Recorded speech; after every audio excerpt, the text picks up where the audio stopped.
What's good, folks? Family, friends, loved ones, enemies, frenemies, wizards, witches, muggles, mudbloods, people of Middle Earth to another episode of Disguised Covers, the only podcast in existence that gives you an equal amount of blueberries in each muffin and is presented by the best pizza in Buffalo, New York, and that is One Pie Pizza. Find the online menu in the episode show notes, whether here on YouTube or any one of the podcasting apps or platforms you are listening to this show on. I'm your host, Anthony Prohaska. Find me on Twitter at pro__ant. That's pro 2_ANT. In tonight's episode, we're going to be diving into a topic that I think is one of several very interesting topics with training camp literally around the corner. We are roughly a month away, almost to the day from training camp starting in July. Bill's training camp starts Wednesday, July 26th.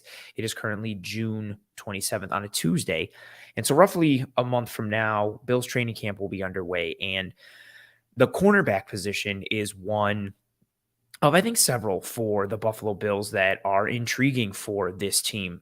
And we are going to discuss several of those positions as we move forward in the rest of this offseason leading up to training camp. But like I said, and like the episode is titled, we're going to focus on the cornerback position here in this episode. We had some legitimately interesting performances last year from several of the Bills corners who are in competition for that CB2 spot this year. And we're going to look into some advanced metrics for them. We're going to look into some game tape, break down some of the pieces and aspects of their game that put these players and their skill sets into perspective, and thus put into perspective what you can do with them from a schematic perspective.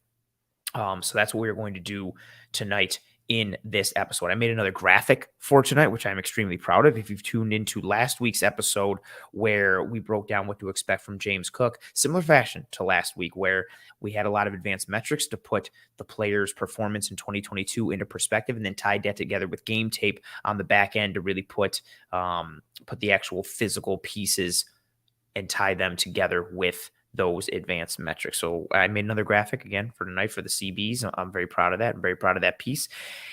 And that's what we're going to do in tonight's episode. For those of you joining me live here on this episode, I appreciate you. Thank you kindly. If you haven't already, please drop a like on this video. It goes a long way towards helping myself and the entire team here at Cover One to track and trend in front of more eyes. And as always on this show, if you are here live, please feel free to drop any comments or any thoughts, questions, comments, concerns, anything that you have into the live chat as we go through. I say it all the time, especially as I do these solo episodes and don't have a guest. I love seeing how active the live chat is. It makes me feel like I have a ton of co-hosts and seeing the engagement with each other and the engagement with myself.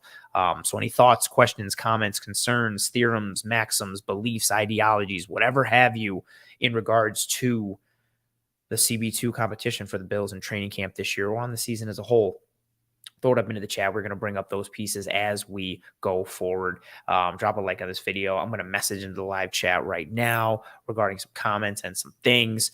I'm going to pull up RJ's comment here. RJ, regular watcher of Cover One content, especially the show and especially the Cover One film room.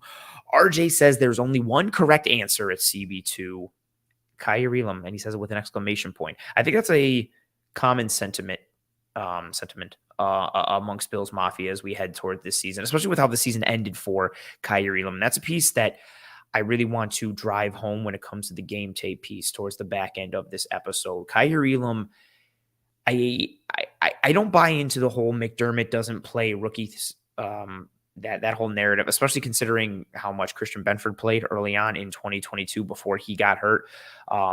I think you saw legitimate progression from Kaiir Elam as the season went on. And I tweeted it during the season at multiple times. I think the part of the reason we weren't seeing Kaiir Elam playing was because when you did see him play, you saw some of those mental mistakes. And my thought was, if he's making those mental mistakes in the game, maybe he's making those same mental mistakes in practice, and the coaching staff doesn't feel confident in, holistically putting him out there.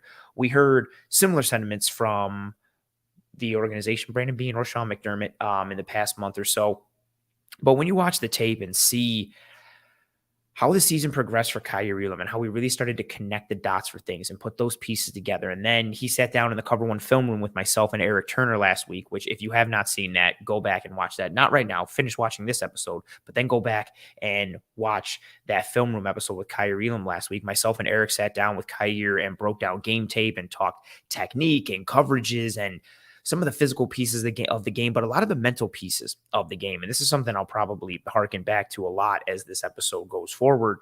Kaiir was just extremely impressive to talk with last week. You hear everything about why he was drafted, and you see the embedded videos about how impressed McDermott and Bean were with him, and his uncle and his dad who played in the league, and how pro ready he was, and how he studies the game, and how he prepares, and all these pieces. So you knew that he was a professional in terms of how he approached the game, and you knew he had a high football IQ, or you could have surmised that he had a high football IQ. But just sitting down with him last week I was legitimately very impressed. And I thought I would be. I mean, again, he's a player in the NFL, and combined with all those things you hear about him or had heard about them, I kind of felt that would be the takeaway, but I was even more impressed than what I thought I was going to be. And a lot of that was just how he approached the game and what he talked about. And a lot of the things he talked about were how the game started to click more for him as the season went on. And all of a sudden, towards the back end of the year, he wasn't having to think as much. He wasn't having to actively or consciously break down what was going on. He was able to just read and react. He was able to trust his eyes. He was able to trust what he was seeing and then go and make a play on the ball, or making a play on the ball carrier. And you started to see that as the season went on. You saw him click a little bit more. And again, we're going to see some of those plays on the back end of this episode, but I think it's a very fair and probably common and or popular opinion that Kaiir should be the CB2 in 2023. And I think ideally he is the choice, but I wanted to put some pieces together for Dane and Benford just because I do think it's a legitimate competition. Benford showed some flashes last year out of nowhere, and Dane Jackson, for as much maligned as he was or is for his performance in 2022, I think he's a little bit better, or a lot bit better, depending on how critical you are of him, than he gets credit for that last season. Mark says he totally agrees with RJ. Well, I also like this comment from Mark saying, it'll be interesting to see how Alex Austin and Cameron Dantzler do in training camp. Yeah, I'm always interested anytime the Bills add further bodies to a position that they have a strong track record of developing. Sean McDermott's formula for developing defensive backs, whether it's bargain bin free agents or late round draft picks or early round draft picks. The track record of success for the Buffalo Bills defensive backs under Sean McDermott has been tremendous. So yeah, I think that's a fair point. Oh, like this comment here from Pete. I mean, I only read the first sentence, but I feel like I got the gist of where he was going. Pete says, I get wanting Elam to start. I do too. There's competition because 3 guys have earned it. If anything, let's celebrate our late round picks playing well rather than Elam getting handed the job. I think that's a tremendous point there from Pete. And it's been talked about to a degree. I know I've said it a bunch on the show, and it actually ties into the previous comment I just made in regard to Mark's comment there about Alex Austin and Cam Dantzler. The mileage that the Bills have gotten out of Dane Jackson, the mileage the Bills got out of Levi Wallace, even though it's in, the infancy of Christian Benford's career, the mileage they got out of him so far and how he showed early on last year, it's a really positive thing. And I know it's usually going to be seen as a negative, right? If you have a first round pick and he's in a quote unquote battle with a late round guy or a less athletic guy or a less sexy guy, a lot of times I think people see that with a negative lens and associate or attach a negative connotation to it. And it's like, oh, this first round guy can't even beat these low end guys out. This is awful. This is terrible. But sometimes I don't think we give enough flowers or enough kudos to those late round guys. There's a reason that Dane Jackson keeps lingering around, which we're going to talk about and show in this episode. There's a reason Christian Benford was beating Kaiir Elam out for reps in training camp last year and early to start the season, was a legitimate starting corner on this team before he broke his wrist against the Miami Dolphins there in week 3. So I think it's a legitimate competition. I do think the Bills want Kaiir Elam to start. And I think all things considered on and off the field, it would be ideal if he was the starter and the man to win this competition. But absolutely. I like that comment from Pete. I like it a lot. Charles is here. He says, what up, peeps? What up, Charles? Mark says, I see White and Elam as CB1 and 2, Johnson at the slot, Jackson at 4, Benford being flexible, moving between corner and safety, leaving Dantzler and Austin to battle for the other spot. And I see Lewis on the practice squad. I see Cam Lewis in my nightmares, not knocking that ball down from Justin Jefferson. I still think about it, and it still haunts me. Oh, Morning Mind with some love my way saying, yeah, it's an Anthony night. I appreciate you. Thank you very much for being here. Charles saying Elam will get every benefit to earn a CB2 and should. If he doesn't start, that would lead me to believe he was handedly outplayed in camp. Fair. RJ says Elam graded out as the third best rookie corner and the best CB on the Bills last year. Dane is mid, Benford a bit better, but Elam has an all-pro ceiling. I want to keep that thought in your brain. Well, one, I want to know how he quote unquote graded out in terms of what you mean, like PFF grades or metrics. So one, I want to know that. Two, the advanced metrics I'm bringing to the table, I think will be interesting when juxtaposed with your comment here, RJ, but we will see. We will see. Let's dive into it now. Actually, I think that's a good way to transition here. So, like I mentioned last week, and like I mentioned in the intro to this episode, I made a graphic last week for James Cook with some advanced metrics. And I kept that formula and made another graphic for this week with the cornerbacks and putting some advanced metrics together. Again, I've been referred to as the Picasso of my generation, the Rembrandt of my generation, the Andy Warhol of my generation, the Van Gogh of my generation. I don't know any more painters or artists or people who have drawn stuff, so I'm going to stop there. But nonetheless, I digress. Let's bring up the graphic here. Actually, before I bring up the graphic, let's talk about it a bit. So this graphic got some advanced metrics from a combination of PFF and Sports Info Solutions, two sites that I trust for their advanced metrics data. Now, when I use PFF, I say it a lot on Twitter. I say it throughout the season. Eric and I say it on the film room. I don't really subscribe to the grading portion. I think their grades are a bit arbitrary. I use more of, snaps per target and reception percentage, even though that's a little murky at times, which we're going to talk about in this episode. But I don't subscribe to the grades. We have a subscription to PFF, but I don't subscribe to the notion of using grades as a way to judge these players. I think there's a lot of arbitrariness or arbitrary impact when it comes to those grades, and a bit of some just murkiness and muddiness with how those grades come out. So combination of PFF and SIS, two sites that I use regularly throughout the entire year from an advanced metrics perspective, and pairing with the film to put together the holistic views and evaluations I have on teams, players, bills, non-bills, all that kind of stuff. So let's bring up the graphic. I'll drop the banner so we can see. And like I mentioned earlier, so it ties into RJ's comment. What RJ, you said, Elam is graded out. Actually, I'm going to bring it back up. RJ saying Elam graded out as the third best rookie CB and the best CB on the Bills last year. Dane is mid, Benford a bit better, but Elam has an all-pro ceiling. I do recognize the notion of Elam having an all-pro ceiling, but let's look at these advanced metrics. So you've got Kaiir Elam in the first column, Dane Jackson in the middle, and Christian Benford on the right. Now, we're going to go line by line, just like we did last week for James Cook. So we're going to let everybody digest this information and talk about what each of these metrics mean and kind of put things into perspective. But if you look at it just at a quick glance, you can see the different ratings, rankings, and or grades for each individual category for each of these players, and everything is even. So the first line is reception percentage for all three players. The second line is pass breakups for each player, so on and so forth as we go down.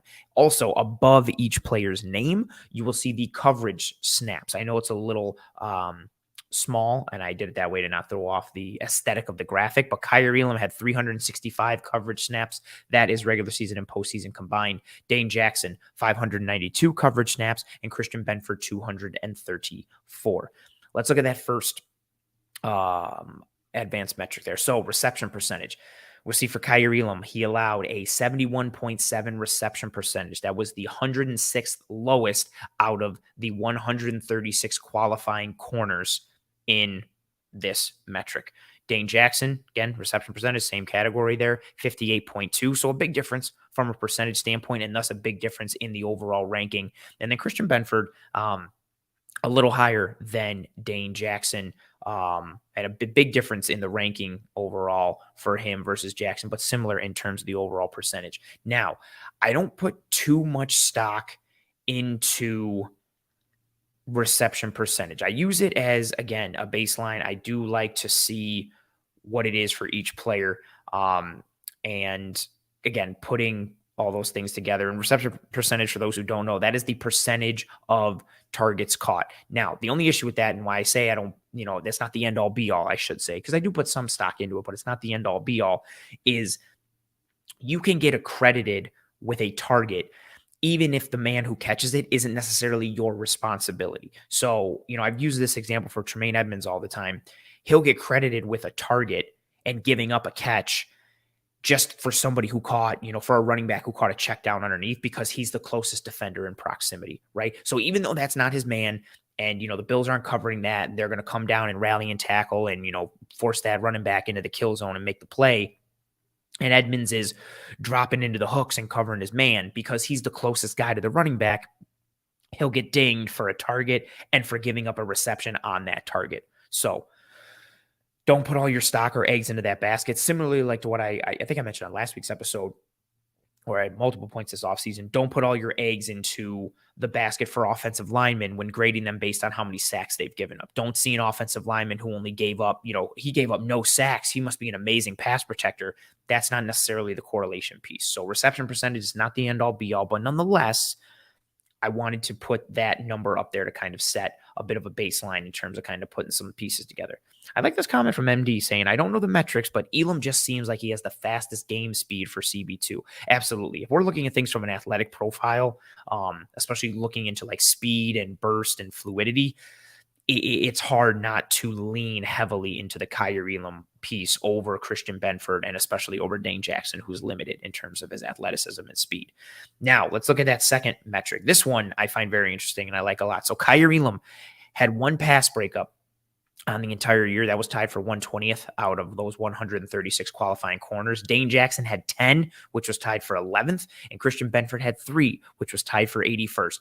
Dane Jackson is the one that stands out the most for me, and I think it would for a lot of Bills fans, because if you think back to the 2022 season and you think of Dane Jackson, how many times are you thinking about him being right there in coverage and just not making the play? It actually happened several weeks in a row to both him and Taron Johnson, where they were just real sticky in coverage, in good position, in phase, and for whatever reason, they just didn't get their head turned around, or they didn't make a play on the ball, and guys were just coming down with catches that you were like, oh, that's going to end up being incomplete. The coverage is too tight, and they just wouldn't make a play on the ball. So Dane had 10 PBUs, which was tied for 11th on the year. Darius Williams for the Jacksonville Jaguars. Again, this is regular season and postseason. He was first. He finished first in the league with 15. Sauce Gardner was second with 14. So Dane's sitting there at 10 PBUs. Consider how much more he could have had and where he could have ranked there, considering, again, how many he missed out on. So he did make some plays on the ball. Again, it doesn't excuse the ones he didn't make, especially some of them that looked like gimmies. But when you look at it on the whole, and I think that's a big piece that I want taken away for in regards to Dane Jackson. And we're going to dive into it further again as the episode goes along. But don't use those struggle plays or those poor reps or that stretch for Dane where, again, he wasn't making plays on the ball. Don't use that as the assumption of that's how he always is. And yes, this does have a bit of a volume, benefit to it when you compare it against Benford and Elam with how many more coverage snaps Dane had versus Kaiir and Benford. Again, Dane with 592 coverage snaps, Kaiir with 365. And Benford with 234. But nonetheless, it does show that Dane did have the opportunity to make some plays. And despite the fact that he had that stretch where he did struggle a bit, he did come away with a bunch of pass breakups on the year. And if we're looking at it from a pass breakups to coverage snaps ratio, Dane had a PBU on 1.69% of snaps, Kaiir 0.27%, and Christian Benford 1.28. So Dane significantly above Kaiir and a pretty healthy amount above Benford from a pass breakup percentage ratio to coverage standpoint or coverage snap standpoint. Third metric there. Let's look at the QB rating when targeted. So Kaiir Elam 83.7, which was tied for the 44th lowest. So lower in this instance being good because you want that QB's rating to be low. So 83.7 QB rating when targeted, which was tied for the 44th lowest. Dane Jackson 81.9 QB rating when targeted, 38th lowest. So a little better than Kaiir, both in terms of score and ranking. And then Christian Benford 89.1 QB rating when targeted, 60th lowest. So a big difference. Not necessarily caring about the ranking as much there, but a big difference from an overall rating standpoint versus the other two. Now, next metric, snaps per reception. So literally how many coverage snaps do you have versus how many receptions you're giving up and the ratio of that piece. So Kaiir, 10.2 snaps per reception, which was tied for 74th. Dane Jackson, 12.1 snaps per reception, which was 37th. And Christian Benford, 10.3 snaps per reception, which is 73rd. In this piece, snaps per reception, you want that score to be higher, right? You want to have, so if somebody who has 20 snaps per reception versus somebody who has 10, the person who has 20 looks more favorable because he has that many coverage snaps without giving up a catch. Now, baked into that, maybe a guy's just not getting targeted. Maybe he has a coverage snap and he's a cloud corner, he's a cover 2 guy, and he's got a safety over the top. Or, they're in quarters a bunch and he's on the single receiver side and they're playing man everywhere he goes and he's got help over the top somehow. Or again, what the offense does, what the defensive call is, that will factor into it as well, right? This isn't necessarily a measure of, wow, like this guy is so locked down. This is how many snaps he has versus how many receptions he's given up. So if you're looking at Dane Jackson and seeing, 12.1 snaps per reception, that doesn't necessarily mean, if he's given up a catch every 12 snaps, that doesn't necessarily mean he was in excellent coverage. That doesn't necessarily mean he didn't have help over the top. That doesn't necessarily mean the receiver didn't run a poor route or some, route that the quarterback looked and wanted it and then was like, never mind, screw it. Like, I'm not going to go over there because I don't like this piece. So take that into consideration. EPA per target.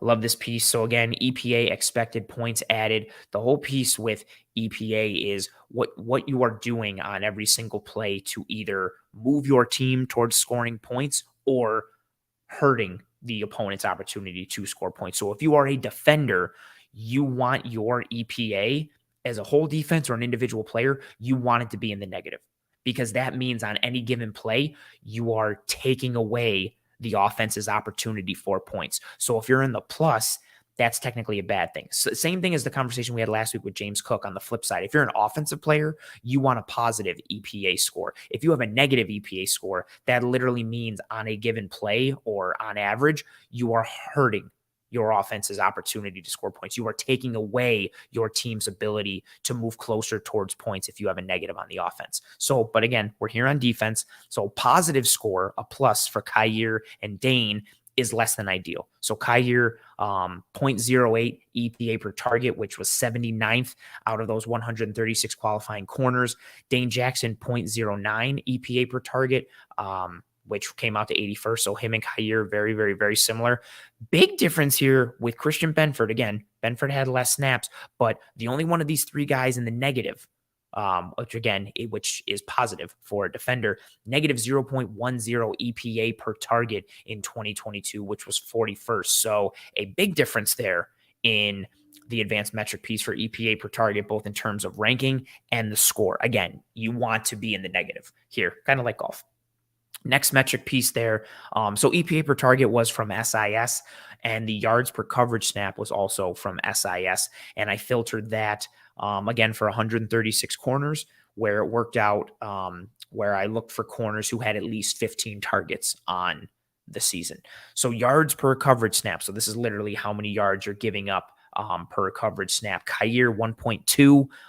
Yards per coverage snap, which is 107th. Dane Jackson, 0.9 yards per coverage snap, which was 53rd. Christian Benford, 1 yard per coverage snap, which was 73rd. Big difference in the rankings, but overall similar in terms of the yards per coverage snap. We're not looking at a full yard difference. We're not looking at 1.5 yards. Again, all very similar. Dane being the lowest, but he's only 0.1 away from Benford and 0.3 away from Kaiir, so pretty similar. Snaps per target. So again, this one is a bit different. We had snaps per reception earlier. Now we have snaps per target. Kaiir, 7.3 snaps per target, tied for 40th. Dane Jackson, 7 on the dot snaps per target, which is tied for 50th. And then Benford, 6.4 snaps per target, which is tied for 82nd. Again, not necessarily indicative of, wow, this guy's amazing, wow, this guy's bad. Just another piece to put into perspective how often someone is being targeted. In this case, how much these 3 players are being targeted. And a lot can go into that. It can be What kind of help are they receiving? What is their coverage responsibility on the play? Are they playing on the left side of the field? And maybe the quarterback they're playing this week doesn't like throwing to the left. So no matter what, he's going to target the right corner more because he likes throwing to his right. There's a lot of variables that go into it. This piece is less analysis and more putting things into perspective for that specific metric. Last piece as well, the average depth of target. This one I like because I think it puts into perspective how teams or offenses may be attacking a certain player. So Kaiir Elam, 9.8 average depth of target, which don't necessarily pay attention to the score here on this one in terms of rank, like the 90th for Elam here, the 29th for Dane, and the 36th for Benford. More just focus on the depth of target. So you see Elam there, 9.8 average depth of target. That makes a lot of sense when you go back and watch the tape, especially early on. Kaiir was playing off coverage, and he was playing really off coverage, giving up underneath catches. We saw in the Pittsburgh Steelers game. I know he had the interception in that game, but the first half was really him just giving up hitches and curls and outs kind of left and right, and the Steelers taking advantage of that and being given that by Elam and being given that by the Bills defense, but seeing that piece. And then you look at Dane Jackson, 12.5, being tested a little more downfield, a little more into the intermediate.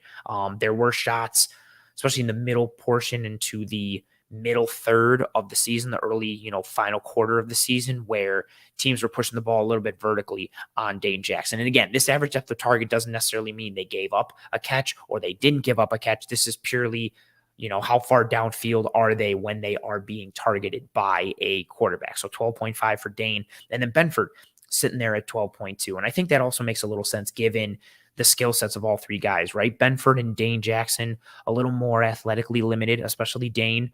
So you want to get them matched up with some speedsters and see if you can beat them downfield. See if you can take advantage of them in the intermediate and create some separation. Kaiir, he was a press man guy in college and somebody who had to learn how to get more comfortable and play in off coverage situations. So you want to take advantage of that. You want to hammer him in the underneath and make him kind of be in his own head of, do I need to come up? Do I need to honor the underneath? Where am I kind of, playing as he gets kind of accustomed to that lifestyle? Again, just putting some pieces into perspective overall. I want to grab, again, I'm going to leave these metrics up, but I'm seeing some comments coming through. Dobbs saying Elam broke up a critical pass against Hill and a timely interception in the final Miami game that stopped what would have been a very embarrassing loss. Yes, he also had the pass breakup to end the game against Mike Gesicki. We broke down the interception against Miami in the playoffs last week in the film room with Kaiir Elam, and he broke it down splendidly with how he read the quarterback, how he read the route distribution, why he was sinking and not just covering grass there in cover two. It was a really beautiful piece from him. Again, really smart, heady player with all the physical tools you could want, especially for this system. So a very good piece for him.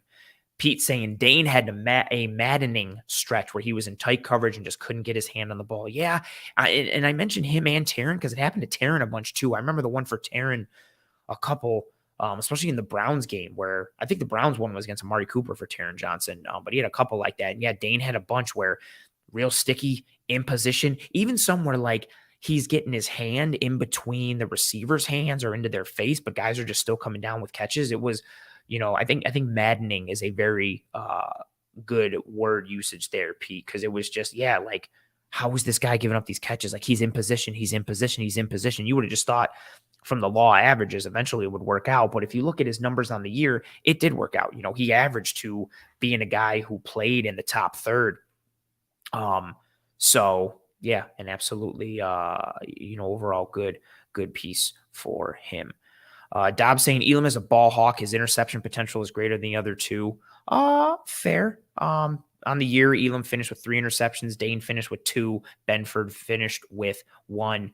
Chris saying this really reads like Elam is trash. Don't necessarily take that, right? Just put it into perspective with how these guys finish from an advanced metric standpoint. I will say I'm not judging Kaiir Elam off of these, rookie numbers. I think when you look at who he was to end the year versus who he was in the early part of the year, I think it's legitimately a stark difference between what kind of player he was. And again, he said as much last week when Eric and I had him in the film room. You saw him start to just play football. You saw him reading and reacting, trusting his eyes, trusting his processing. You saw more of his physical ability starting to shine as the year went on because he was just playing football. He was confident in his prep, in himself, in his role, in his understanding of everything that was going on.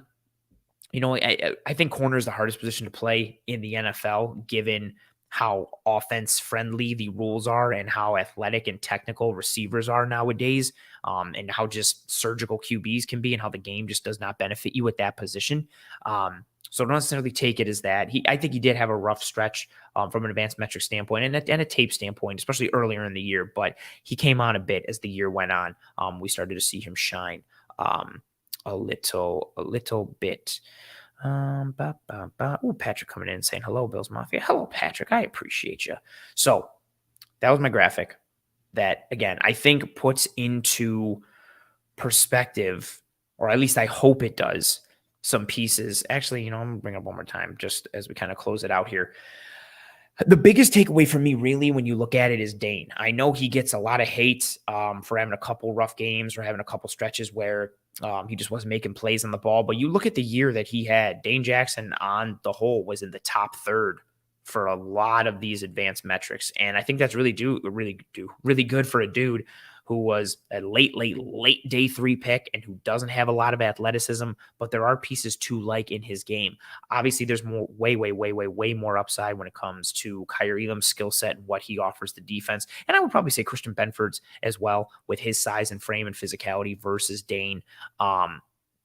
So we will see as the season progresses for those guys. But again, I wanted to put these advanced metrics into perspective because a lot of narratives get thrown around, a lot of talk gets thrown around. And I think some of it is more emotional than it is analytical in terms of seeing what's going on. So again, this doesn't mean Dane is the best corner, should be CB2. This does not mean Kaiir Elam is trash. This does not mean any of those things. It's just to put into perspective the year that each of these 3 players had in a multitude of advanced metrics, some carrying more weight than others, in order to get, again, kind of a holistic view of who they were from a number side. Now we're going to take a look at who they were from the tape side of things. And I'm going to take the graphic away, pull up a couple more comments as we see. RJ says, I'd like to see the split between the first half and second half of the year. On tape, he looked like the best CB in the second half, and I also think those grades give more weight to INTs. I'm assuming you mean Kaiir Elam here. My thing with that is, like, if you're thinking he looked like the best CB in the second half, he also had a lot of mental mistakes. Even that Miami game in the playoffs, he has a couple blown coverages where he's just completely wrong, and Poyer's trying to bark out to him what he needed to do. Again, that doesn't mean he was awful. But he is making some mental mistakes. And I even think some of his good coverage pieces came in the first half of the year. I don't think he looked like the best CB on the team in the second half. I do think he looked more comfortable. I do think you started to see more of that physical profile and athletic piece start to shine a little bit more as he, again, and as he admitted, got more comfortable, started to trust his eyes and his processing a bit more. But I hope he continues to build on those physical tools and really shine through ideally this year. Because again, his physical profile combined with how he sees and studies the game gives him a very high ceiling overall, but especially in this defense. And then RJ, you saying, I also think those grades give more weight to interceptions. I don't know what grades you're talking about that would give more weight to interceptions here, because the pass breakups aren't weighted for that. QB rating might be a little bit, but yeah, fair point. EPA per target, interceptions will weigh on that a little bit, but that's not really going to impact someone like Dane. Again, even interceptions for these guys, Kaiir had 3, Dane had 2, Benford had 1. I don't think any of them had enough significant interception production that it would significantly alter these metrics in any significant way. Again, it will play some role, but I don't think anything significant that it's going to throw any piece off. But respect where your head is at. Thomas coming in with a comment saying, experience and metrics leaning towards Dane. That's a very fair point. And that's actually who we are going to start with. As we dive into the tape here, we're going to dive into some Dane Jackson game tape. And as the metrics showed, and tying into what Thomas said here, Dane Jackson, one, I think he had a better 2022 than given credit for. I hope that was a takeaway for you folks and looking at the metrics. But, like I said earlier, he's not sexy. He just plays some good football. He does a little bit of everything. He does the dirty work, like tackle well and function in the run fit, things like crack replace and coming from depth and, either filling and being a force player or a spill guy or actually making the tackle in the hole or run blitzing. He does all those dirty grinder type things that Sean McDermott absolutely loves. On the other side, he does have that limited athleticism, which limits what you can do with him. He's not somebody who you want to have live in man coverage all the time. He's not the biggest guy, the strongest, the fastest, the most athletic. So you are going to be somewhat limited in terms of what coverages you can play from a overall usage and tendency standpoint with him. But he continues to see the field because, tied to what Thomas said again, a little bit with the experience and the metrics lean towards Dane. He continues to see reps because he's smart and reliable. Again, he's not sexy. I think he's more physical than Levi, but he's in that Levi mold. Somebody who, again, just isn't flashy, isn't sexy, isn't somebody that everybody's clamoring for to have on their team. If he's an unrestricted free agent, he's not resetting the market at that position, but he's smart, he's reliable, he works hard, he's tough, and you take all of that and you can do a lot worse. I think ideally he's a CB3, but he can live as a low to mid-end CB2, depending on the system and depending on the surrounding cast for Dane Jackson there. Oh, comment here from Charles saying, if there's one position I trust McDermott to develop, it's corner, which is why I have Elam taking another step. He has the most tools to work with. That's a very fair piece, right? If you look at what McDermott and co have done with Levi Wallace and Dane Jackson, even Christian Benford to a degree, but we'll take the larger sample size. What they've done with Dane and Levi Wallace, guys who have less physical tools, and how much blood they squeezed from that stone, that's what makes Kaiir Elam exciting, because he's got so much more blood in that stone. And if it's like, oh my God, look what they did with Dane and look what they did with Levi, guys who, no disrespect, aren't in that same tier of athletic caliber or size and frame caliber as Kaiir Elam, or have the skill set and the traits that Kaiir Elam has. So if McDermott and co got all of that out of guys with less, imagine what they can get out of a guy who has more. That's where that upside piece comes in. So I think that's a very fair point from you, Charles. T-Dop says, Ant, do you think they'll play more split zone and man coverage, each side being different man and zone, like the first KC game last year? It seems to confuse Mahomes. That's a really good question. And good callback, Tops. That's a hard one to predict. I don't know if I don't know if I can predict something that niche. What I will say is I do expect more confusion causing or confusion inducing coverages and calls and fronts from Sean McDermott as defensive coordinator. It could be man on one side, zone on another. It could be simulated pressures. It could be amoeba fronts. It could be sub packages where you've got 4 defensive ends on the field, or 3 safeties and 1 linebacker, or no linebackers, or, blitz and Taylor wrap off the edge, all these weird types of pieces. I think you will see more havoc-minded calls and play design from a defensive standpoint under Sean McDermott. And I do think, playing more half field each piece where, this side's man, this side's zone, like they did on the interception to seal that game in Kansas City back during the regular season last year, I think that could fall into that bucket. That's a very good question. Well played. Coach Chapman says, I can't say it for a fact through film study, but just from watching games, Elam seemed like he had the best ball skills of the 3. Benford seemed to be the most physical, and Dane was just solid. I think this is a very spot on analysis, mainly because it coincides with a lot of my notes. Yeah. I think Elam has probably the best ball skills and overall the best athleticism. Benford's got the physicality piece, and Dane is just a solid football player. He's not sexy. He's not flashy. He's just a good football player, and good football players stick around for a lot. Now, got the banner again. This is Dane Jackson game tape. So let us bring up some Dane Jackson game tape. He's the first one we're going through here. We're going to go through Dane. Let me pull off the banner there so we can see the full screen piece. So this first play is against the Cleveland Browns. We showed some Browns tape last week too with James Cook. That wasn't planned. It just kind of happened. So this first play here for the Buffalo Bills, and in particular, Mr. Dane Jackson, we've got a 3rd down. Jacoby Brissett scrambles and gets a 1st down on this play, but forget about that. Just focus on the Dane Jackson piece. So he's in press alignment at the bottom of the screen against Amari Cooper, who is still a pretty good wide receiver. I know I think maybe he kind of, fell to the back of people's minds because of how the Browns played last year and then what Deshaun Watson, his storyline in general, and what he looked like coming back. But Amari Cooper is still a legitimate wide receiver 1 in this league. Dane is up right in press against him, and we're going to get some quarters from the Bills on this play. And all you really need to know from that perspective is Dane Jackson has Amari Cooper in one-on-one coverage. He's got him in Meg coverage, which is man everywhere he goes. So for all intents and purposes, even though you're going to see zone, but you're going to see some man coverage pieces around the box.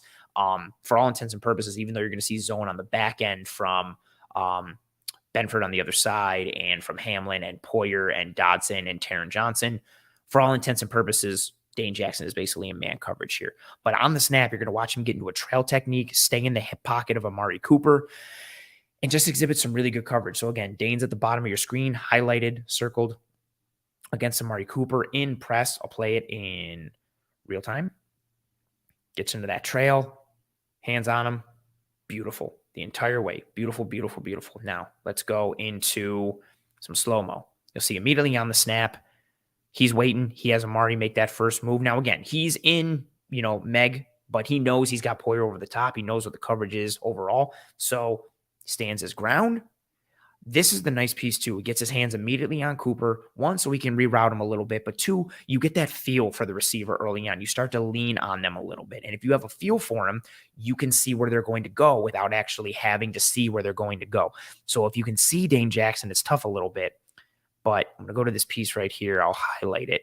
So he gets his hands on him, but then his eyes are looking at the other pieces of the field. Like he's starting to eye some of the rest of the route distribution, which he can do because he has a feel for Cooper. Then as the play progresses, again, eyes are up as he starts to kind of see what's going on. He sees the rest of the route distribution, confidently knows where he can go, and starts to transition with Cooper. Gets into his hip pocket and is in his hip pocket in this trail technique the whole way. Literally, as we go here, he's got hand on right there, hand on his hip or his lower back the entire way. Just guiding him, staying underneath him, watching him and reading him, but also having a feel for him. So if Cooper starts to shake one way or the other, Dane knows he can follow in lockstep. Cooper runs this corner. Dane is right with him, reads him, kicks it into another gear. And this is the piece too, right? As soon as Cooper turns, Dane is still watching him. Amari Cooper is turning his head now. And Dane Jackson is also turning his head. So as soon as Cooper turns and hits that corner and turns his head, Dane turns his head, immediately gets his eyes around to the quarterback to see what's going on, if he can make a play on the ball. Plays this really, really, really well. Again, a really good coverage rep from Dane Jackson against someone who is still a very good route runner in Amari Cooper and still an overall good football player, I would say as well. Again, let it run one more time. I like this comment here from Thomas, and that Elam is splashy, Dane is reliable, but Benford has no nose for the ball. Very fair, very fair. I'm not going to say Benford has no nose for the ball just because it's 1 year, like sample size and all those pieces, but I understand where your thought process is coming from there on that one. Now, let's go to another play against the Minnesota Vikings. Going to go here. We're going to go to play 37 versus the Minnesota Vikings.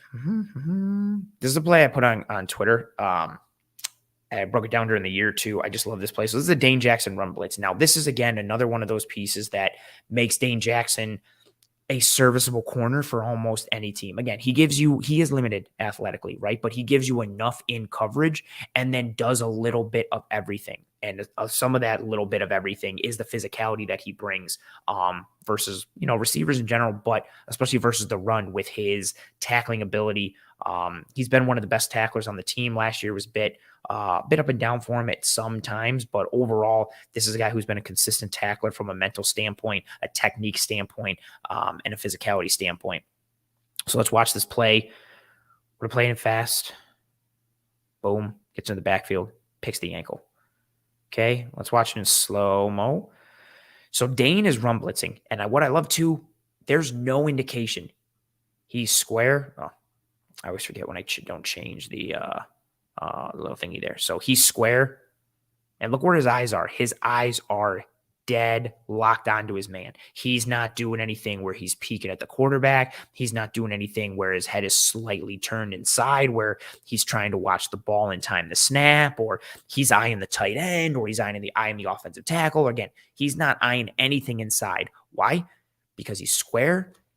His eyes are head up on his man. And more importantly, to his overall frame, this looks like a player who is playing coverage, 100% focused on his man right here. You look at the feet, you look at the hand position, you look at the body lean, the language. This looks like somebody who is about to bail at the snap, or maybe he's going to go for a jam. Either way, it looks coverage. It screams coverage.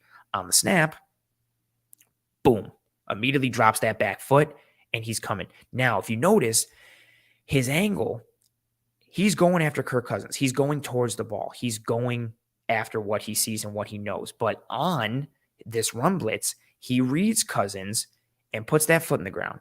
Doesn't play so out of control that he's screaming into the backfield, because if he gets a little too far upfield with the speed that Dalvin Cook has, all of a sudden he can gain this edge. And all of a sudden this isn't a tackle for a loss. And all of a sudden maybe it's a gain of 5 or 6 or more if Cook breaks a tackle or can get to the corner or can make a move like he did when he housed that one against the Bills in this game. So Dane's movement on the snap, again, into the backfield, stops, repositions. Now, that's the key for me, how he breaks down. So he gets into the backfield with purpose, but watch as he gets here. Watch the feet starting right now as I go in slow-mo. Look at him start to break down and get into proper position. He gathers himself, he shuffles, and then he picks that ankle. Real pretty, real clean, just a good rep. We'll let it run. Again, adjusting his path based off of reading the play, breaking down slightly to get his feet underneath him and to get under control. And then he picks the ankle of Dalvin Cook for the tackle for the loss. He's playing with a sense of urgency, but he's also playing under control. We see it all the time in the NFL still, where guys just come up screaming like a bat out of hell. And then what happens? They miss the tackle. And it's like, okay. Also good pursuit by the rest of the defense, but this piece here, I just like it. He adjusts his path, puts his foot in the ground, breaks down, gets his feet under him. So sense of urgency, but also under control, and then finishes and picks that ankle. Let the play run for this. Oh, appreciate Coach Chapman saying smash the like, people. Yes, please and thank you. If you just joined us or if you've been here the whole time or you just came in, likes are the lifeblood of these streams. So if you're enjoying this content, please, and thank you. Drop a like on this video. It goes a sincerely long way towards helping myself and the entire team to track and trend in front of more eyes and ears. So if you're enjoying this, please, and thank you. Drop a like on this video. And I appreciate you, Coach, for being here and giving that direction to the people. Now, next play. We're going to switch games again. This time we are going to go to the Buffalo Bills game against the Chicago Bears, another game that was used last week for the film room. And this time we're going to go to play 36 versus the Chicago Bears. Now this one, Dane Jackson in the run fit. A little deeper this time. So he made a play against the run on a designed corner blitz from the boundary on the previous play. But this time, now, we're going to see him in a coverage role, right? Initially on the snap. So look how deep he is. But watch him diagnose what's going on, fit the run, gets underneath, and forces the fumble, which the Bills end up recovering in a game where they kind of needed it because this game got a little hairy for a bit. Watch it from the end zone angle. His Dane just fits in.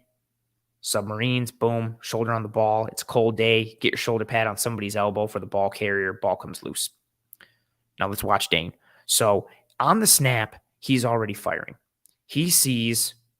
So actually, if we go farther, right? Dane initially starts out here. He's on his man. His man goes in short motion, so he drops off. But he's still eyeing his man, right? He's still eyeing his man, and he's eyeing. The timing was perfect there. You can literally watch him look, and then turn his head to his man. Boom. He goes from watching the quarterback to watching his man. So his eyes are back on his man. On the snap, he sees the action from his man who he initially had outside go and look like he's about to fit up and base block Taron Johnson. So he triggers, comes downhill, and then watch him read what's going on. Initially, This is just a good, smart play. Initially, he's coming up as if he's the force player, but he reads what's happening in front of him, sees what's going on, again, gathers himself, comes up and fits. That's where he's got to fit. He doesn't get too far upfield, which is easy. Especially corners who don't really want to get involved with the physical game, who don't really want to fit the run and play the run. They get too far upfield, or they get lazy with their footwork, or they don't process with that sense of urgency and that sense of effort. Dane Jackson does here. Comes forward, sets himself, and this is a big back, right? Puts your shoulder right down onto his man, right onto David Montgomery, who I'm sure somebody was, had David Montgomery in fantasy and were pissed that they just lost 2 points here. And that's also a good tackle too, right? Watch him come up, bring himself forward, go low, his head is up, and then down, puts the shoulder right into the thighs, and again, gets his shoulder pad on Montgomery's elbow. It was a really cold day in this one in Chicago. That hit reverberates through that elbow probably. Ball comes loose. Again, let it run in fast motion. It's a good play. These are all things that are critical. Also, not to mention too, this is something, if you're the offensive coordinator or play designer or play caller, this is what you want for this play. Legendary offensive line coach Alex Gibbs talked about how we're trying to make the corner tackle. Like, we're not blocking corners. Like, we'll block a safety, but we're not blocking corners because they're like the worst tacklers on the field. I'm paraphrasing, of course. This is what you want. You've got a big, powerful, athletic, fluid back in Montgomery, one-on-one in the hole with a corner. That is the matchup that, one, favors you if you're the offense. Two, it's a matchup you would take 10 out of 10 and that you're trying to create. Your bigger-bodied running back, you get any running back against a corner. Usually corners are not the best tacklers on the team. Usually they don't want to tackle. This is a bonus for you if you have this in your defense because it levels the playing field a bit. This is advantage offense. This is a win. If you're looking at this from the coordinator's perspective, we got a hat on a hat here. We got a hat on a hat here. We're about to have a hat on a hat here. It's one-on-one. My running back against a boundary corner, sweet. I'm taking that every day if I'm the offense. Dane just comes up, fits it, bang. And this isn't like a tackle like, oh, he barely gets him. He chops him down. And he creates a fumble. And the Bills recover it, which is also a nice piece. Again, not the sexiest thing. Well, turnovers are a bit sexy, so that's fun. But these are the types of things that get Dane Jackson reps, why he continues to hang around, and why, honestly, he does still have a shot at CB2. I understand the benefits of all the physical tools and intangibles and everything that Kaiir Elam has, but Dane is just a reliable, good football player. He doesn't have the sexiness of Kaiir, but he just makes plays like that. And I think even if we look at ball skills, right? Granted, ball skills are usually, and myself included, you define that by PBUs, interceptions, and plays on the ball, like in the pass, when the ball is in the air. But there's something to be said for being able to force a fumble and being strong and sound at the tackle point like he is on this play. And that's some of what he offers. It's some of what makes him intriguing. And I want to include this play, again, not because I love this. I love corners that can tackle. And I'm going to show a couple for Kaiir as well. But this is the type of thing, all of three of these plays in conjunction with one another, this is what gets him burn on this Buffalo Bills team, because despite his limited athleticism, right, he offers you some good coverage pieces. He can go one-on-one with an Amari Cooper and hold his own. He has several really good advanced metrics pieces like I showed earlier. He's got the ability to be somewhat coverage diverse, even though it's not something you really want to lean into with regularity. And then you add it up with the advanced metrics and what he can be and who he can be and what kind of player he is and who he is. It's the reason that he's in the NFL. And it's the reason he's on the Buffalo Bills. If the Bills don't re-sign him, he'll get picked up by another team and he'll be a CB3 on another team and maybe a CB2 if an injury happens, or depending on the squad, he's their starting CB2 in general. Like, he's a guy who you want to lean into more zone coverages, ideally more cover 2 looks. You want him as that cloud corner. You don't want him as that man guy having to carry Tyreek Hill downfield or Jalen Waddle downfield, right? He's not athletic. He's not explosive. Obviously he's got some athleticism. Maybe he's playing in the NFL, but comparing him to his peers and or the players that he's going to be covering, that athleticism does somewhat limit what he can do, but He's a high floor guy, which isn't sexy, which isn't fun, but it's reliable, it's safe, and he has the ability to make some plays when called upon. So I don't think he's the front runner for CB2, but I wouldn't be shocked if we still see some kind of platoon or Dane gets some kind of work, just because he does offer production, he does offer experience, and he does offer that reliability and responsibility at the corner position for the Bills. Now, that was the Dane Jackson piece. The next piece in our tape, we are going to move to the Christian Benford side of things. We're going to keep Kaiir Elam for a little bit of the main event, so to speak. Before we get into Benford, I want to bring up the sponsor, show some love for them. One Pie Pizza, the best pizza in Buffalo, New York. It's not just a tagline. I don't say it because they tell me to. I say it because I believe it. I truly think they're the best pizza in Buffalo, New York. Sweet sauce pie, cup and char pepperoni, great cheese to sauce ratio, homemade blue cheese that they make themselves, obviously, hence the homemade piece.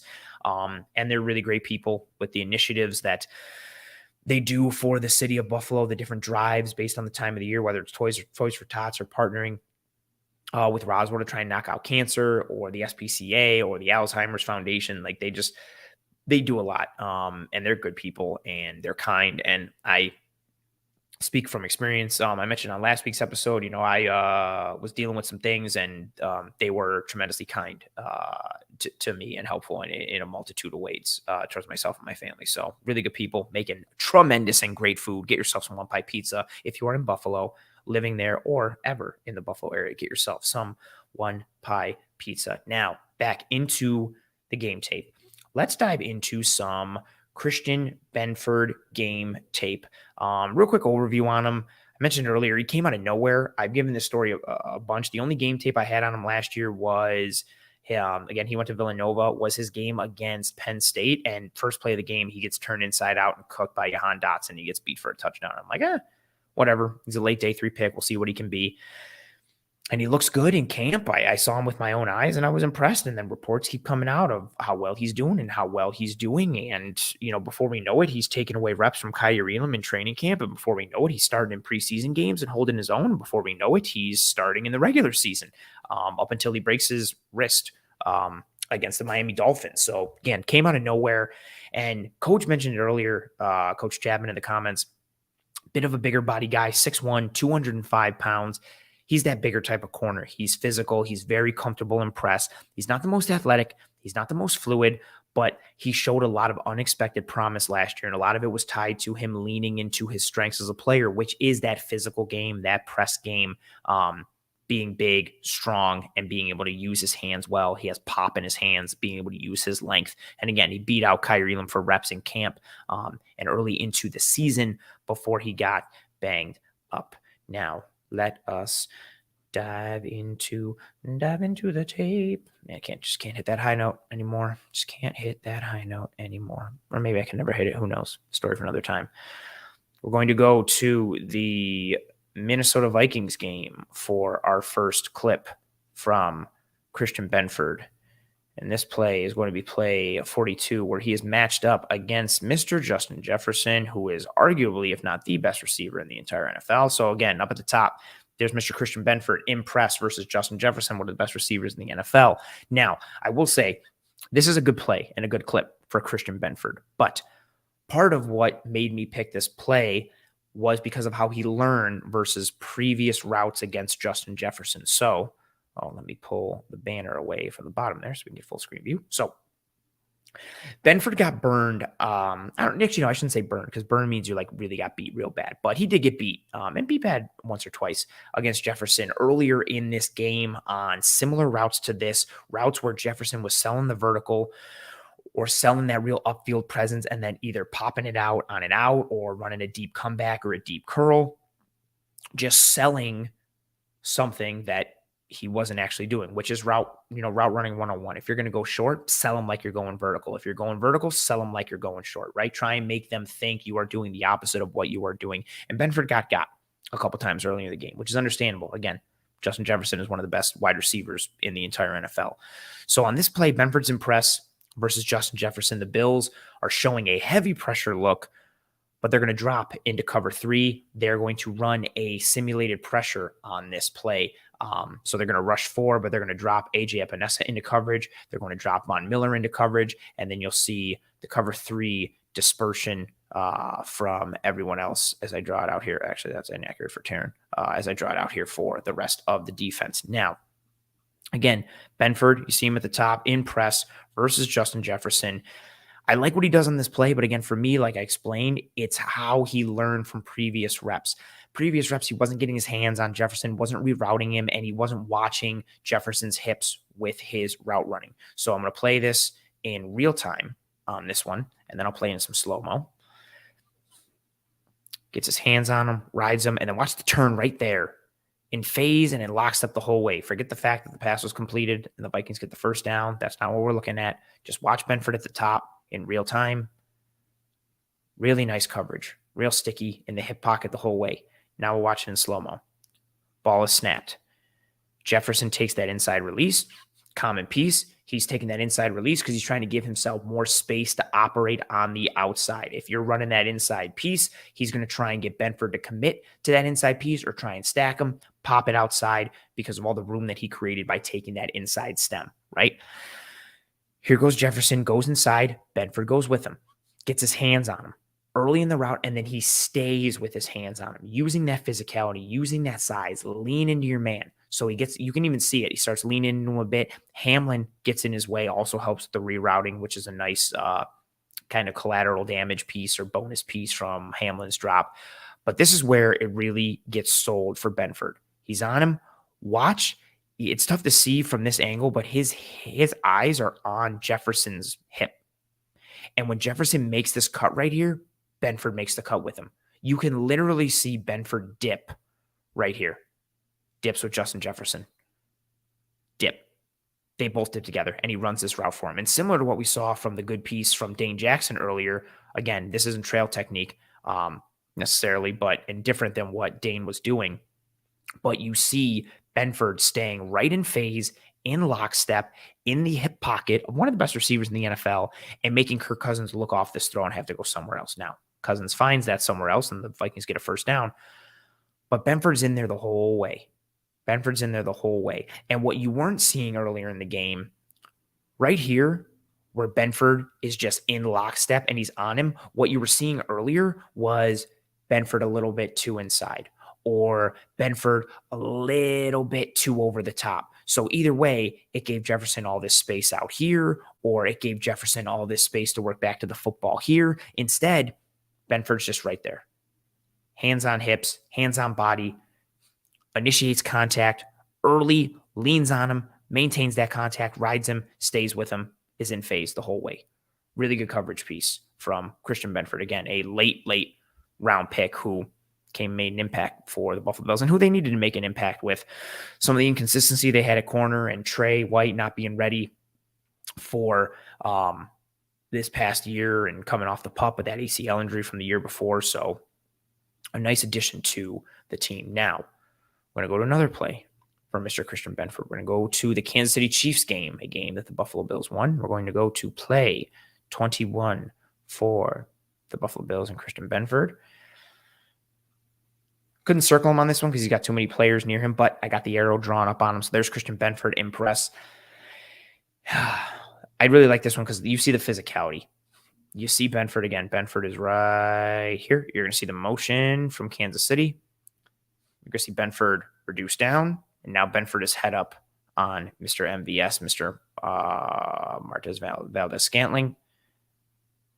Watch the coverage from Benford. The physicality all over him.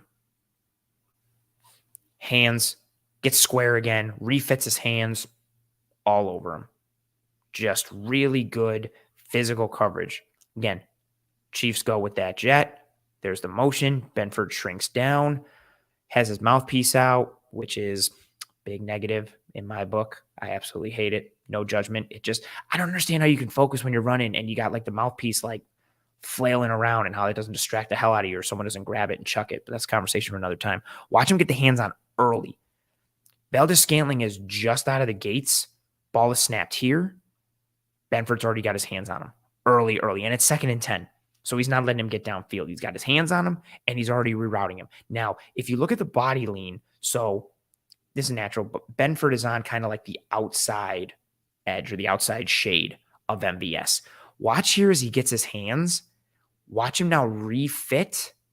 So his hand is off. He's going to refit and get that hand into the body of MVS. And then watch how he brings his lower body with him. Boom. And he's got that positioning. Now we square up.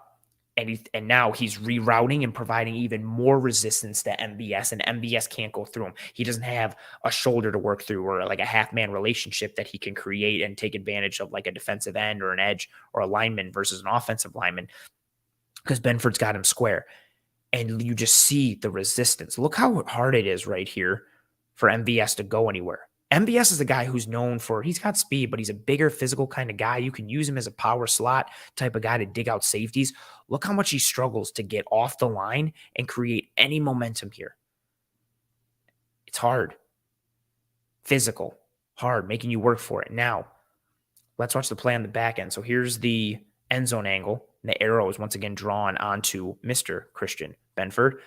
Let's watch what happens downfield. The big piece I want to draw for you guys here and take away and have you take away from this rep, which I think is really good. So again, he's in that press versus MVS and he jams him along with press. So it's not a press bail. It's just he jams him and it's a true press. Gets his hands into the chest of MVS. Good hand placement, strong hands. But watch in the end zone angle and watch how he gets his hand on MVS's hip. He lets go after he gets that contact. And as the hand on the hip, this is just a real beautiful play. So again, we see that press. We see him square. He's all into the chest. But now he starts to let go. Because why? You don't want to hold on for too long. You'll get flagged, especially playing in Kansas City against the Kansas City Chiefs. They'll throw that flag. Watch as we go. Look where Benford's hand is. Right on the hip. Right on the hip of MVS. Now keep watching that. And watch how his hand stays there. He's not jersey tugging. Maybe a little bit. But his hand is still there throughout the entire rest of the rep for MVS going across the field. So he gets into his kitchen, jams him, resistance, makes life hard for him, then lets go, gets his hand on the hip, and is in trail. Right over the top. This is really pretty, really physical, really hard. Good placement. Look at the hand as he just rides the hip.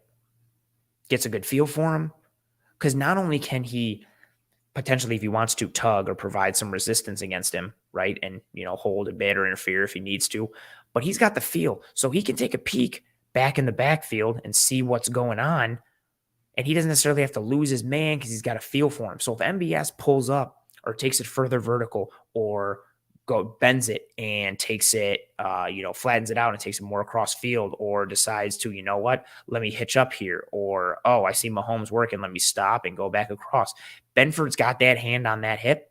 He can feel it. He can work it. Really good hand placement. Really good piece on this rep overall. We'll watch it one more time.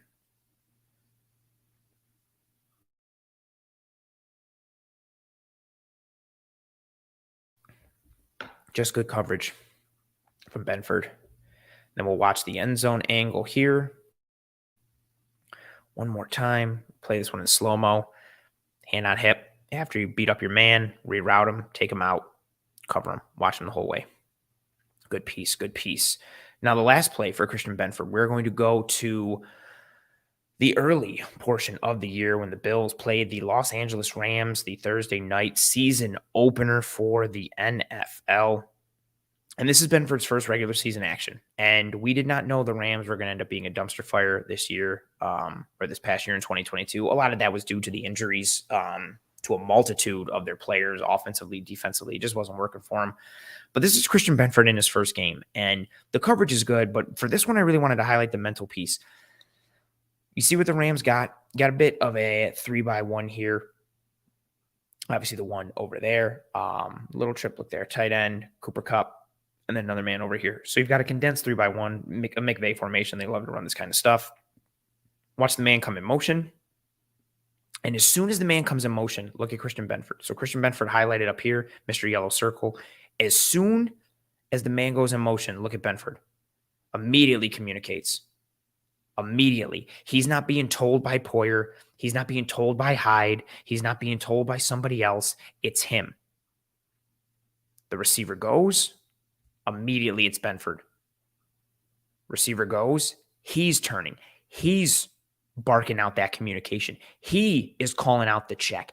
He's the one, late round rookie out of Villanova, who fought his way on and got starting reps to start the year, playing against the defending Super Bowl champs, right? He's the one early, and this is early in this game. No, I'm sorry, this is the third quarter, but still early in this season, just comfortable. Man goes in motion, immediately calling out the check. Rams go play action.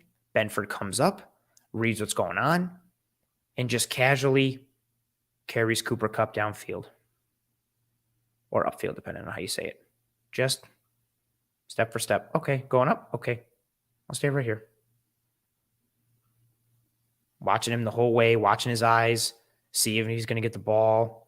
I'd like him to look back a little and have more kind of awareness of what the play is going on, but this is great. Everything from start to finish here. Immediate communication, come up. Nope, it's a pass. Let me get underneath, run with my man, lockstep, face, face, face. In control, mentally, physically. They're the whole way against one of the best receivers in the entire NFL in Cooper Kupp. Now, Benford wasn't always consistent in this area of his game, nor did I expect him to be, and I don't think anyone should. Again, being a rookie, especially at the corner position, is hard, let alone the school he came from and the level that he played against and played with. You got to expect some sort of learning curve here, but this is really impressive from a football IQ standpoint already. The communication, and then obviously the actual coverage piece and carrying his man downfield. Good piece there from Christian Benford. And a piece that, yeah, already says that's a great rep versus Kupp. Absolutely is a great rep versus Kupp. That's the type of piece that, I don't think if I had to bet money on it, I think the starting corner 2 is going to be Kaiir Elam. But it's really interesting. Again, I think the Bills like Dane Jackson. I like Dane as well. There's just something about Christian Benford, and he did have some struggles against the run at times. He also made some great plays against the run. He did have some struggles in coverage at times. At times, he also had some great plays in coverage at times.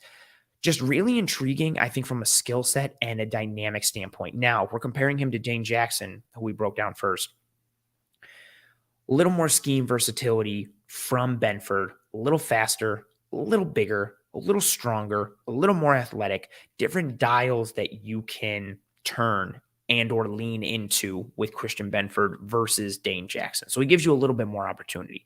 Still not as scheme versatile as Kaiir Elam, but you can lean more into that physical press kind of world with Christian Benford with how comfortable he is. And because of his size and frame and strength and length, when he plays press, and again, I'll real quick piece I want to mention, just because you're in press, being in press and jamming are not the same thing. Press is the actual alignment. Like if the receiver is here, press means you're here. You could be in press and on the snap, the receiver goes and you bail. That's press bail. So being in press is not the same as jamming. Those are two different things. So just want to make sure that terminology is known and understood.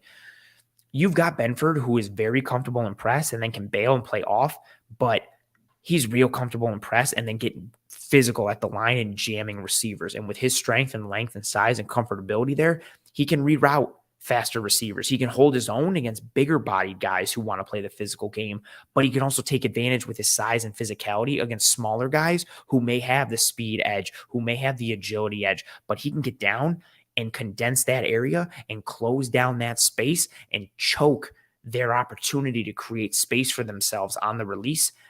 Christian Benford is a fun dark horse. I'm excited to see what he can be again this offseason in camp now that he's not coming out of nowhere, seeing what he is in the preseason, so on and so forth. But Christian Benford just continues to intrigue me.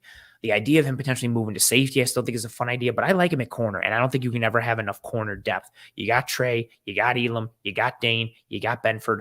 I will take 4 corners who are all above average every single day of the week, and I think that's a fun piece. We'll see what kind of ceiling Kaiir Elam starts to ascend towards this year.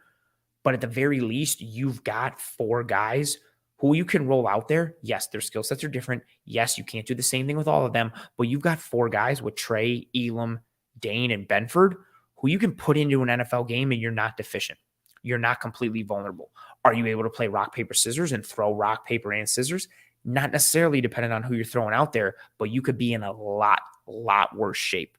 So it's a fun piece that Christian Benford offers the Buffalo Bills, and potentially the funnest piece. I don't know if funnest is a word. Most fun piece I'm going to go with Kaiir Elam. Myself and Eric broke him down in the film room last week with Kaiir Elam. Of course, again, if you have not watched that episode, go check it out. It was tremendous and extremely fun. And he was so insightful and so smart. One of the best guests we've ever had. So major shout out to Kaiir for joining us, and go check out that episode. But I digress. Elam is someone who, and myself and Eric said it last week, so I don't want to rehash it too much, but ideally he's the man who wins the job. If you're looking at the brass tacks of it, you used a first round pick on him. You would like that guy to work out based on the draft capital you used, plus the potential for that 5th-year option. You used a first round pick on a premium position. For me, corner is a premium position. And you have the opportunity, if he works out, to have him under cost control for 5 years. You would like that guy to work out. Then you add in his skill set, the size, the frame, the athleticism, the speed. He has everything that you would want physically in a corner, honestly in today's NFL, but especially in this system. And then I keep plugging it and talking about it, what he was like in the film room last week, how heady of a player he is, how smart he is, how he understands the game mentally in terms of his preparation and his study habits and the corners that he studies and why he studies them and how he refines his technique and just the dots that he was able to connect as the season went on, the breadcrumbs he was able to pick up and put together as the season went on. Very impressive young man, very impressive young player who has all the physical tools and already had a good head on his shoulders. The only thing he really needed was more experience and more seasoning in the NFL and some time on task without putting the team at risk and making them vulnerable. I think the Bills did that last year. Ideally, I think he's the man to win the job because of the combination of all those pieces. Now, the clips I do want to show are from the back end of the year, because I think, again, that's where his game changed a little bit. He started to ascend a little bit. And the first clip I'm going to bring up isn't even a coverage piece. It is a run fit piece from the game against the Chicago Bears. Sticking with that theme with certain pieces of these games. Now, let us take away the banner at the bottom. Let us share our screen. I don't know why I'm saying us. It's just me. Here we go. Boom. Kaiir Elam in the run fit. This is a play against the Chicago Bears. So what you're going to get is, again, Elam coming up, playing his role in the run fit. You're going to watch him read the mesh point. Justin Fields is reading Kaiir Elam. Elam comes screaming off the edge, makes Fields hand this ball off because he comes so wide. So if the man crashes down, Fields is going to keep it. If the man stays upfield and watches him, no pun intended with the upfield, Fields is going to hand it off to the running back. Elam makes Fields hand this ball off, then retraces and helps make the stop. Kaiir Elam shows hustle. He shows hustle, effort, burst, athleticism, and quick and clean feet on this play. This is one of my favorite Kaiir Elam reps on the year, and it may seem like a small and insignificant thing, but it's 1st and 10, and he makes the stop for 3 yards on this one. Just watch him. Boom. Foot in the ground. Oh, no, let me retrace. Bang. A sound, smart play. A good physical and technical play because he makes the tackle. Just watch him come upfield. Okay, so you see how the wide track that he takes. Fields is eyeing him, sees him out here. Okay, cool. I'm giving. Let me give to my man Khalil Herbert. Elam comes down, breaks down. He's reading that mesh point. He's watching Fields, sees him. Oh, he doesn't have the ball. Let me retrace. And then immediately within a couple steps is back on his man. You watch it from the wide zone, the wide shot. Look how quickly he closes that space down. He's up on Fields and then closes down. Puts his foot in the ground. That's good, quick, clean feet. That's good balance. That's explosion. That's burst. That's hustle. That's athleticism. That's effort. And it was one of the areas I had concerns about Kaiir Elam and what his run defense would be, what his tackling would be. I think he's still growing in that area, but this is a really good rep. Down the stretch in a cold game. Really good play. Again, just fast, quick, athletic, decisive.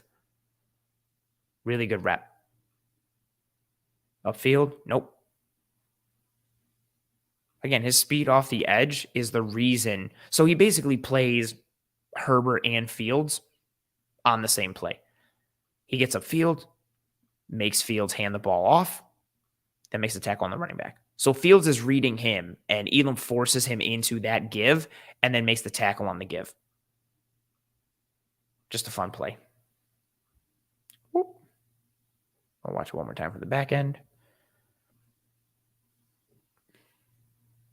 Good piece from Mr. Kaiir Elam. Now, let's go to another game late in the year. The Buffalo Bills against the Miami Dolphins in the wild card round of the AFC side of the bracket in the NFL playoffs. And I'm going to go to, again, we showed coverage plays last week in the film room. You see coverage and hear coverage talked about all the time. This is an aspect of his game where it shows true rounding out, true progression, and especially in juxtaposition with someone like Dane Jackson, who I spoke about earlier. Sean McDermott likes Dane Jackson because of his ability to do a little bit of everything, because he does the dirty stuff, because he functions in the run fit, because he comes up and makes tackles and takes on running backs. Kaiir Elam started to show those pieces more as the season went on. So this play against Miami, it's another run stop. Well, technically not a run stop because of how many yards they gained on the play. But you're going to watch him widen with the motion from the Miami Dolphins. You can already start to see it developing here. A little surge motion there. Little jet piece. So you're going to watch him widen with the motion. You're going to watch him read the run and watch how he plays outside in and closes this down. And again, Kaiir Elam is highlighted at the top. Widens with the motion, closes down, tackle. Watch it from the end zone angle. He's closed down. He's on the hash. Widens, reads this thing, and watch him come again outside in to help make this play. Again, more effort, more intelligence, more ability to read the play. It's not just the coverage pieces that he started to trend better in as the season went on. It wasn't just, the play against Miami on Saturday night in the snow where he's in press against Tyreek Hill and he clicks immediately on the snap and almost gets an interception. It's not just, the athleticism and his ability to run with fast or big, strong receivers and some of the pieces he's showing in coverage. I wanted to show and lead with these two plays because it was the complete aspect of his game that he really started improving. Yes, he was able to trust his eyes more in coverage as the season went on. Yes, he was more comfortable in off coverage and was more scheme versatile because he wasn't as, vulnerable in that aspect and giving up easy completions underneath. Yes, but it was how he rounded out his game as a whole with plays like this and the play like the play before against the Chicago Bears. His willingness to compete as a force player against the run, his ability to tackle and finish, but more importantly, be able to diagnose what's going on in front of him, click and close quickly, trust his eyes in the run game, similar to what he was doing in the pass game. Comes outside in, makes the tackle. Good play from Kaiir. Watch from the end zone angle one more time. There's the toss. Literally comes out of nowhere off screen. Boop, makes the tackle. Good play from Mr. Kaiir Elam. Let's watch another one here from Kaiir. This play here. Now, Kair's at the top. Press alignment, again, on the snap. Against Mr. Jalen Waddle. Now, this one is fun because of two pieces. So it's Elam being sticky in coverage, but the stickiness happens because of his speed and his athleticism. Again, this is against Jalen Waddle. There's going to be some contact downfield, but Elam's athletic enough to not just completely bowl over Jalen Waddle once Waddle starts to run this corner route or make his break on the stem and go towards the corner. Elam's athletic enough to not just bowl him over and draw a flag downfield. So it's the athleticism and the speed and the recovery, right? When you don't have speed and athleticism and fluidity like that, and you just win with technicality and intelligence, you have to be on all the time. Because if you're not, you can get beat. If your footwork is wrong, if you false step, you might not have the quickness to catch up to that guy again, right? If you don't have longer arms or you're not as strong, or again, you don't have the burst and the speed to match up with so many receivers now who can all just fly or who have tremendous technicality, it's easy for you to get lost in the shuffle. So Elam on this one, he bites, right? He's going inside with Waddle. He thinks this is an inside route. Waddle starts to bend it inside. Good route from Waddle, right? He starts to turn. You see the body language. You see the feet. I went too far. Forgive me. You see the body language, you see the feet. Boom, there's the lean from Waddle. He's already cutting in. He's planting that left foot. It looks like he's cutting inside. Elam buys it. Waddle goes forward, runs a couple steps, breaks down, puts his foot in the dirt, or the turf, I should say, and he's trying to already, again, feet are in the dirt. He's dropping low and he's popping this back outside. But Elam is thinking, no, he's going on this over. So Elam is bearing down on him. But watch Elam recover right here. Uh-oh. Even just the way he reroutes, instead of completely coming this way with Waddle, he breaks down a little bit and puts it upfield a little bit. Watch how he changes and gets upfield. Doesn't run through Waddle, doesn't knock him down, refits himself right here, boom, and puts his hands on him. And instead, it's just a little contact. It's almost incidental contact instead of being a flag because you just trucked a receiver downfield. This one I wanted to show too because, again, while he progressed in the technical side of his game and the mental side, like we broke down last week in the film room, this one is an example of why that ceiling is high, because on this one, he gets fooled a bit. He doesn't read this completely. He gets beat. Not necessarily beat, but he gets beat earlier in the stem. But he's able to recover, and he's sticky the whole way down, and then he reads the quarterback. He's fooled here. He reads this route, bang. He sees Hill, and he's thinking, or he sees Waddle, and he's thinking, oh, here we go. We're going on a drag. We're going on an over. I'm going to giddy up. And instead, Waddle puts his foot in the ground, and now he's like, uh-oh, look at him. He's full leaning. He's leaning into his right leg, into his own right leg. He's leaning into that piece, trying to follow with Waddle on this route. He's not in a great way, but he's able to recover because of athleticism, good feet, gets his hands on Waddle, and it just becomes a simple little reroute. And that's so important because you're not always going to read the play the right way. You're not always going to be in the best position. You're not always going to have the best call or, have the best pre-snap judgment on what's going to happen. So what do you do when you start to lose a little bit? Can you recover? Can you find another way to win? Can you find a way to get out of that poor positioning and what's happened and turn things around for yourself a little bit? And Kaiir does on this play. And it's not the prettiest, and there is some contact downfield, but you see the athleticism, you see the adjustment, you see the poise. Instead of just being like, uh-oh, and trucking him or making this real ugly, he adjusts with Jalen Waddle. Waddle runs a good route. Kaiir adjusts himself to not draw the flag. Watch it one more time. Whoop. And then stays. Little scramble drill. And he's right there. Also, arguably a late hit from Matt Milano, but that's conversation for another time. So that is Mr. Kaiir Elam on the game tape. Again, full breakdown. Myself and Eric and Kaiir Elam himself we were in the Cover One film room last week breaking down a ton of passing concept ideas and terminology. So if you want further Kaiir Elam tape, again, with Kaiir Elam himself, go check out last week's Cover One film room. But what I wanted to do in picking those plays too, right? Those aren't one-offs for Kaiir. Those aren't one-offs for Dane Jackson. Those aren't one-offs for Christian Benford. Those are pieces that are representative of who they are as players, of what their skill set was last year, which means what their skill set could be this year, or we'll see if they've added on a little bit, right? How much stronger is Kaiir Elam physically and mentally going into this year, right? How much is his physical game taken, potential upswing or potential uptick? Same thing with his mental game.